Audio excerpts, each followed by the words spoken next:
Hello, hello, hello. Happy Saturn day, Saturn night. It is December 7th.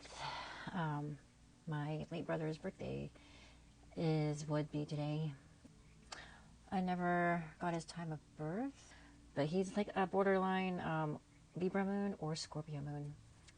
Yeah, happy solar return to my brother.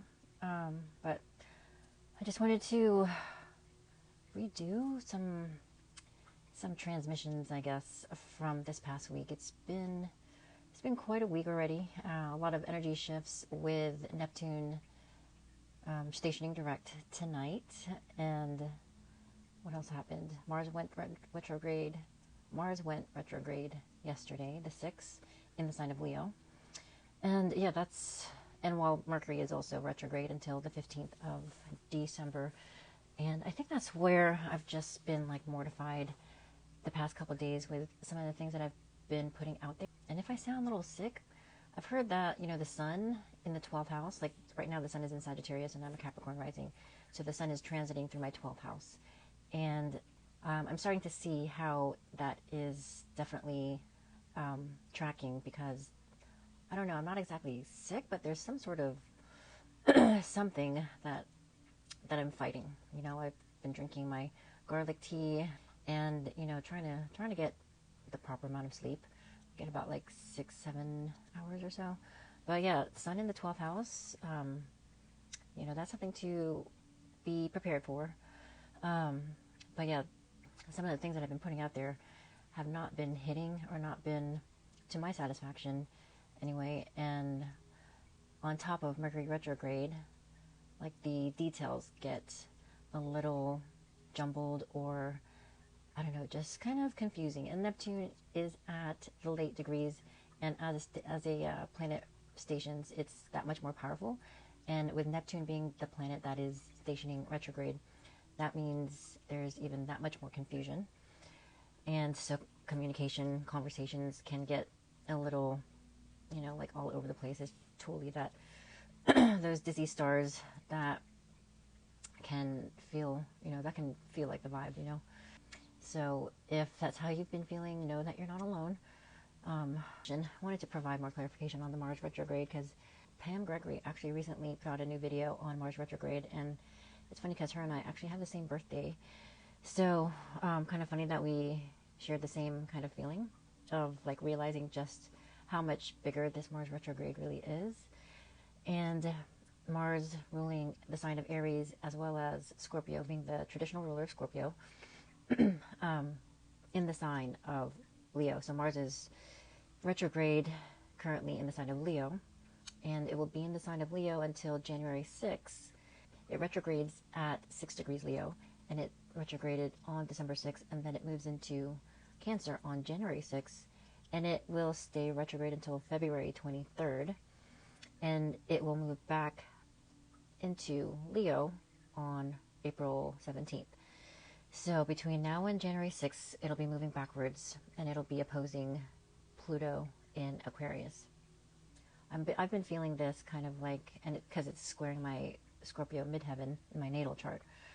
And I've been feeling this as like imposter syndrome or intimidation, some sort of feeling where it makes me feel like I want to retreat, and it makes me feel small, like, to be honest. The creative will, the creative impetus can be turned inward, and there can be like maybe I can just speak personally, it can create doubt. There can be this second guessing of your creative intuition, or the value, or the ambition that you're putting out. So that can come up, and it's definitely something to reflect on, but not dwell on. Maybe something to actually journal about. And it's not an easy couple of months. Mars is an aggressive and willful energy. It's the ruler of Aries, and it's meant to allow us to pursue our goals and our desires. It's Mars. It takes action. when Mars is retrograde. I mean, sorry, it takes action when Mars is direct, but when it's retrograde, that action can be, I don't want to say weakened, but like it's turned inward. And so there's a reflection that's needed during this time that can also result in a self-doubt. But I see this as like kind of like an ego refinement. And with an opposition to Pluto, there can be this reflection of how it is going to affect the collective, because Pluto is in Aquarius, and Aquarius is all about the collective, about the greater energies at play, like how we are so interconnected. And with Venus there's also that energy where, you know, how we are valuing the collective energy at this time. You know, the importance and the value of the interconnectedness, which speaks to manifestation, really, if you think about it. Like, if you're focusing on your, you know, self-care, then that reflects out, that ripples out, and you can have these positive effects on the people around you. And with the reflection of Venus and Pluto opposing Mars in Leo, like that energy can be felt on a lot of different levels. It can be, you know, a challenge, but you can either take the challenge as positively or negatively as you want, as you can, as you decide. And of course, it's always meant to, you know, move the story forward or like evolve us in some way. And with Mars being also the ruler of our North Node, the things that we are deciding for ourselves will contribute to the path of our destiny, like collectively. So anybody that also has a North Node in Aries, or even a North Node in Scorpio, because Scorpio is also Mars ruled, these events and decisions that are being made are helping bring you further to your destiny. And so it's, you know, yeah, I'm not going to lie, it's not going to be the smoothest ride the next couple months, especially for Scorpios, Leos, Aries, and Tauruses and Aquarius, because they're the fixed signs. You know, these are difficult energies to handle, because Mars is, you know, like an aggressive, malefic sign, but it's all in divine order. You know, depending on the house that Mars is moving through, it can either end relationships or end jobs, remove belongings, you know. There can be a lot of endings to certain areas of our life, and we have to trust that the things that are happening, you know, again, it's like the ruler of our North Node, you know, the things that are ending are going to allow us to see the truth and access freedom and really pursue our sovereignty that much more. And so it can play out in a lot of different ways, and not everything is going to be, you know, yeah, rainbows and butterflies. It's going to trigger us to take action. And in the sign of Leo is going to be that fiery, impulsive, it can be that fiery, impulsive action where we, you know, are considering how to move forward. And then when it moves into Cancer, it's going to stir up the emotion that is needed to take inspired action. Because when it moves back into Leo, when it goes forward, those are the manifestations that we're going to actually carry out.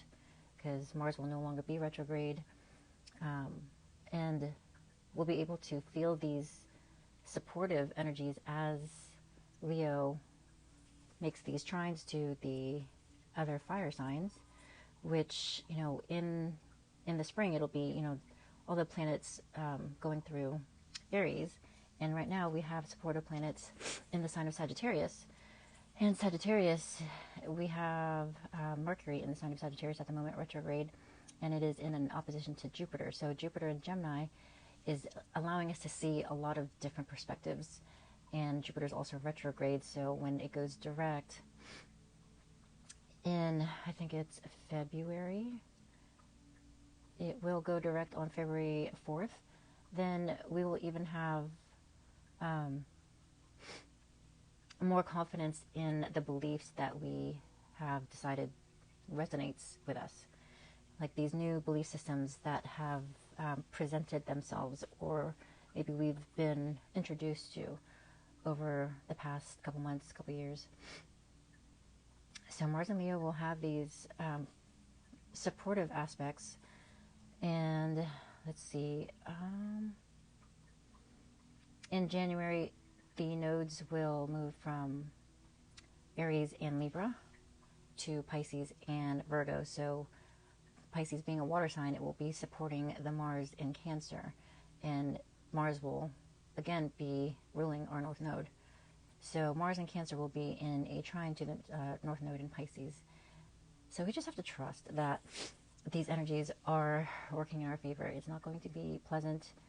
Like, it's really a powerful time to utilize our thoughts and our non-tangible influence, you know, our thoughts, our feelings when we connect to our creative passions, even when we are playing with our pets or children, or, you know, finding and feeling the joy. Like whenever I hug my cat, whenever I hug Vesta, or he like does a trick for me, and like that just makes me, you know, so happy, and I actually feel it in my heart, you know. And if you pay attention to that feeling, and it can be just this kind of like sudden, you know, rise of energy through your heart, and it's like an excitement, right? You know, like a sudden kind of jolt.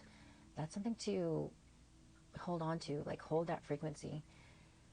And we want to do that as often as possible, so that we can co-create this future that we want to see for ourselves, be the change that we want to see, like set an example, like be the example, be the change that you want to see.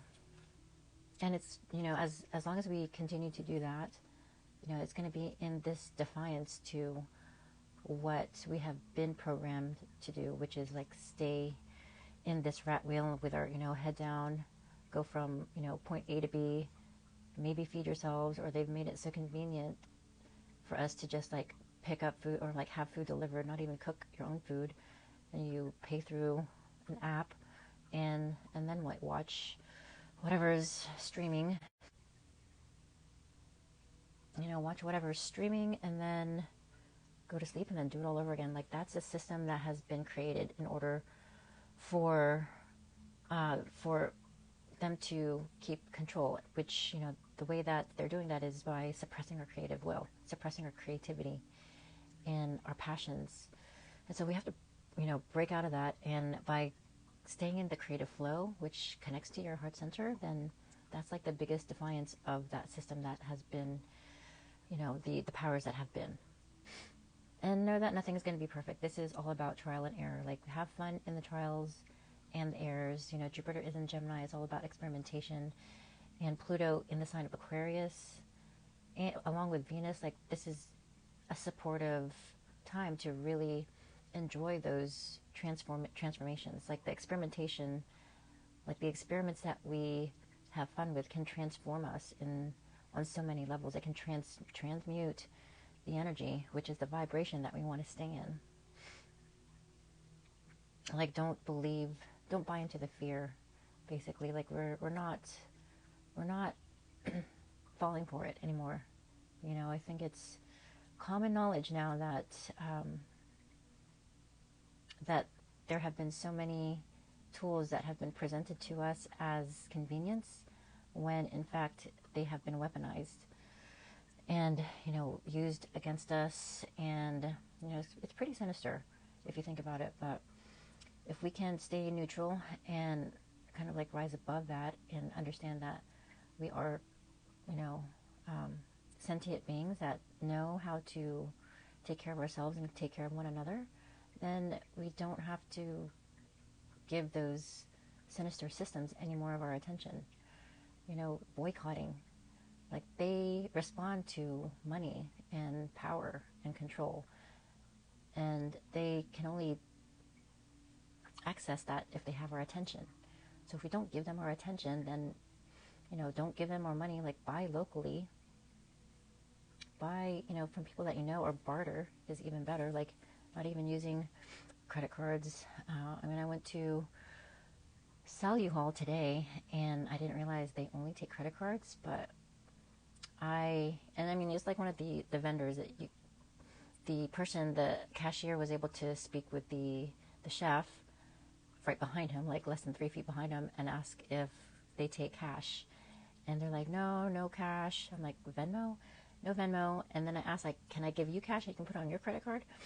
And yeah, like the chef was like, okay. So, I mean, it's crazy how, the systems are really like trying to control every aspect of our lives, like the transactions in just, buying food. But, you can always still just ask if they can, I mean, I guess you can call it negotiate, but just work around it. When there's a will, there's a way. And it was a restaurant that I wanted to try. It was like I think it was a Puerto Rican vegan place, and it was pretty good. Taqueria La Venganza. And it was pretty good. And so, if they have a way to accept my cash and they can put it on their credit card, I mean, sure, like everybody has their role to play. But yeah, there's ways that we can intentionally use our money, spend our money. Like it's a sacred economy. Like we have to be very mindful of how and where our money is going. So we're doing things differently now, and we can't just blindly accept the things that we are kind of coerced to do. Like even going to, I mean, I try to limit my trips to Target, but if there's something that I really have to get, I still pay in cash, but they still ask, if I want to enter my phone number. And I'm realizing, like, what for, Like, they don't need any of that information. They have enough information. So it's time to just really be mindful of where your energy is going, and, energy in the form of money, your information, and even who you're giving your attention to, like what you're giving your attention to, what you're allowing to flow into your stream of consciousness, like visually, audibly, even, food-wise. Where is it coming from? Is it made with love? Is it machine-made? Is it GMO? Like all those things. It's time to really pay attention to that, because those things that have been so convenient have probably been those things that have a low vibration to it. So you don't want to consume that. And when you take care of yourself, like as much self-care as you can, then you're actually taking care of the collective as well. And, for me, a while back, I would be motivated by being there for others. And if that's you, then, like, you can look at your self-care as a contribution to the collective. Like we are co-creating a more heaven on earth. And we can do it so easily without any money. We can just do it with our energy, our mindfulness. And that's one of the other things that I think it was, Candace O'Neill, Beyond the Veil Tarot recommends during this Mars retrograde transit by wearing softer things, or speaking, and just like being in touch with the softer side of things. So like she said, pearl earrings, or using softer words, like pleasant words, just like to mitigate or remedy the harshness of Mars in Leo. Like taking those steps to remedy the harsh energy ahead of time, in advance.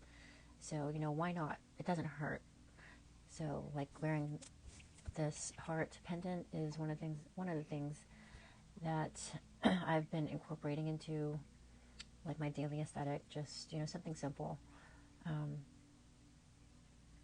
Just wearing like softer edges, so that the energy outside of us doesn't get triggered by something harsh or, edgy. So just, trying all the things to do your part. So hopefully that was helpful, and hopefully that made sense. Thank you again for sticking around. It's going to be, interesting, and as long as we have grace for ourselves and for one another, we can get through this smoothly. That's the hope. But everyone stays well. Take care of yourself, and happy whatever you celebrate. And stay well, and I'll see you on the next one. Thanks so much. Take care.